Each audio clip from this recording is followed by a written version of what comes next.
I was a competitive bridge player in the Army, and my partner was a computer person. I didn't know anything about any of that. I just played bridge, and we won a tournament. And after the tournament, he said to me, "You would make a very good programmer the way you play bridge." And they sent me to a school. I went to the class. I remember where I sat, who the professor was, what problem he asked, and how he looked. And he said, "Find the data on a rotating drum. Here's an algorithm." So I figured out what the algorithm was. I solved the problem in the first 15 minutes. And at that moment, I had an epiphany. This is what I was meant to be. I was meant to be a computer programmer, which was totally out of the ring, wasn't even on the map of what I learned when I was in college. My first technical position was a data processing engineer at Bell Helicopter. I was promoted to go to Textron, which was in Rhode Island. Before I went, a recruiter for EDS called me, asked me if I'd come interview. I wound up in front of Mitch Hart, who was the president of EDS.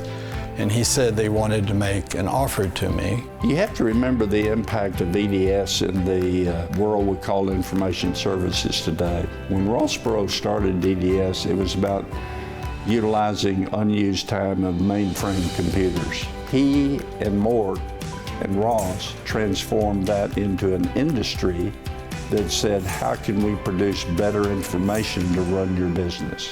Well, I've spent 31 years working directly with Ross Perot. He and I couldn't be more different. So we made a very, very good pair.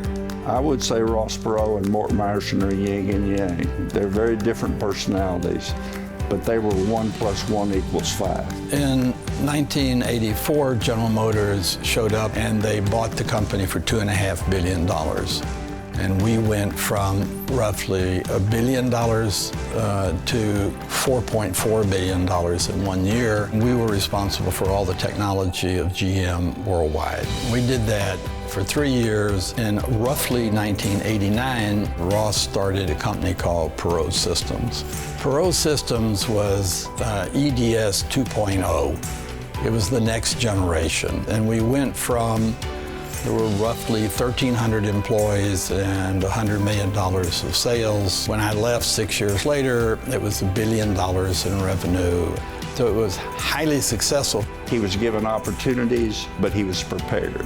He took advantage of those opportunities and led multiple companies to business success. Tzedakah is a Hebrew word from the word tzedek, which means justice or righteousness. Mort learned from his grandfather that tzedakah was something that had to be integrated with ordinary life. But when he left his business career, he brought the full weight of his business talent to evaluating charities to find which really could do practical good in the world. The Mort Meyerson Family Foundation is the vehicle that Mort uses in order to fund his projects. Through it, he reaches hundreds of organizations around the world that are providing very personal, very local services in the most effective manner possible. Mort is very passionate about education. One of the things he really loves doing is giving scholarships to students to go to college who perhaps could not afford to go to college. So far, 100% of our scholarship holders have stayed in school, and the first cohort is graduating this year. This, we think, is important for America, it's important for Texas, and it's important for Fort Worth.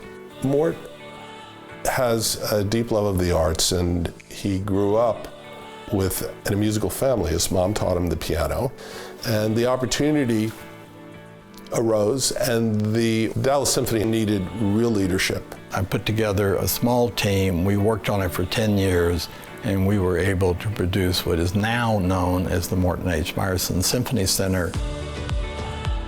I guess Mort's role could be summarized in his tzedakah work as that of conductor, because the music or the goal is beautifully balanced, and it's designed to continue. It doesn't end just when the piece is over.